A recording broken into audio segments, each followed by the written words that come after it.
मेरा जो गॉड का जो कैरेक्टरिस्टिक्स जो मेरे दिमाग में थी वो इस्लाम से मैच करती है, इसलिए मैंने फिर कुरान पढ़नी शुरू की है। हम्म। तो उसी में मेरे को एक आयत में था क्वेश्चन। हेलो, आवाज आ रही है मेरी? हाँ रही भाई। और मेरा सवाल सुराल अनाम की आयत नंबर 25 क्या है पे था। भैया, आप सनातनी है क्या है? मैं तो मैं गॉड पे मानता हूँ, पर मैं रिलीजन पे नहीं मानता। मैं पहले हुआ करता था सनातनी, पर मैंने छोड़ दिया। अच्छा, थोड़ा सनातन जरा धर्म बहुत थोड़ा पहले। जोर से बोलिए, आवाज आपकी हाँ। हल्की है। हाँ, तो मैं पहले हुआ करता था सनातनी, पर अभी मैं किसी रिलीजन पे नहीं मानता। मैं गॉड पे मानता हूँ कि मतलब एक गॉड है, पर मैं ऐसे किसी रिलीजन पे नहीं मानता हूँ अच्छा, अभी। उस एक गॉड को क्या मानते हैं आप भाई? मैं लाइक मतलब उसको कोई बनाने वाला नहीं है, और वो हमेशा से एग्जिस्ट करते आए हैं। मतलब ऐसे नहीं है at a certain point of time में वो एग्जिस्टेंस में आए, क्योंकि टाइम भी गॉड ने ही क्रिएट किया है। ठीक, तो जब इतना मानते हैं आप, तो ये भी मानते होंगे कि जब हर चीज उसको बनाया है, तो फिर उसकी इबादत भी होनी चाहिए। हाँ। तो फिर कैसे इबादत करते हैं उसकी? मैं तो इबादत तो नहीं करता, मैं मतलब प्रे करता हूँ। हाँ चले प्रे ही, चलो प्रे बोल देते हैं, अंग्रेजी का लफ्ज है। तो कैसे प्रे करते हैं? कुछ नहीं, आंख बंद करके। आंख बंद करके? आंख बंद करके तो सोते हैं। नहीं, ऐसे मतलब मेरा कोई वो है नहीं तरीका प्रे करने का। कुछ तो करते होंगे, दो चार तरीके बता दें। मैं तो बस मन में इच्छा मांगता हूँ कि ऐसा कर दो, ऐसा कर दो। मन में इच्छा तो फिर वो तो डिजायर है ना, वो प्रे कहाँ हुआ? हाँ, प्रे तो नहीं हुआ। फिर जब आपने एक गॉड को मान लिया, उसके सारे एट्रीब्यूट्स मान लिए, ये मान लिया कि इबादत और प्रेयर उसी की होगी, तो फिर करते भी होंगे। करते हैं तो कैसे करते हैं? अभी वर्शिपिंग का तो कोई तरीका नहीं आता मुझे। नहीं तो क्या आपने ये नहीं सोचा कि भाई वर्शिपिंग का तरीका मुझे इसलिए नहीं आता कि मैं किसी रिलीजन को नहीं मान रहा हूं? हाँ, वर्शिप का तो वो तरीका तो रिलीजन ही मे, बताएगा ना। मेरा जो गॉड का जो कैरेक्टरिस्टिक्स जो मेरे दिमाग में थी वो इस्लाम से मैच करती है, इसलिए मैंने फिर कुरान पढ़नी शुरू की है। हम्म। तो उसी में मेरे को एक आयत में था क्वेश्चन, सूरह चलो अल-नाम। ठीक वो है। मैंने अभी रिसेंटली स्टार्ट करी है, इसलिए मैं 6th चैप्टर तक ही पहुंचा हूँ। ठीक है, अल्लाह ताला आपको सीधी राह दिखाए। सूर्य अनाम चैप्टर 6 में आयत नंबर बताएं क्या है? 25, 25।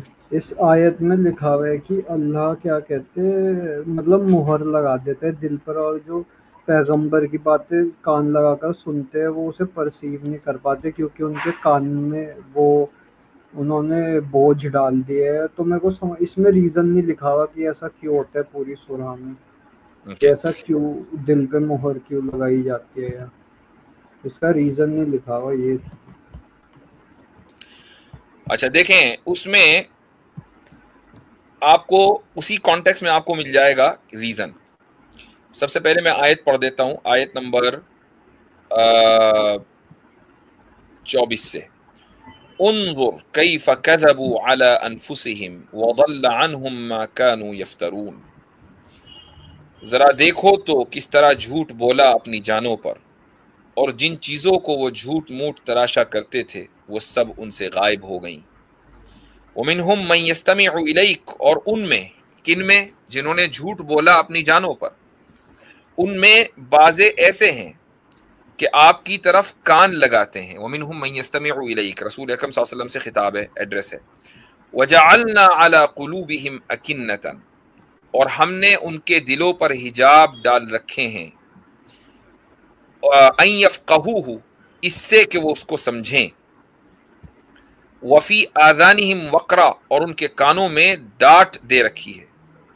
व इन यरौ कुल्ल आयतिन ला युमिनु बिहा, और अगर वो लोग तमाम दलाइल को देख भी लें उन पर भी वो ईमान न लाएं। हत्ता इज़ा जाऊका युजादिलूनका यक़ूलु लज़ीना कफ़रू इन हाज़ा इल्ला असातीरुल अव्वलीन, यहाँ तक कि जब ये लोग आपके पास आते हैं तो आपसे खामखाह झगड़ते हैं।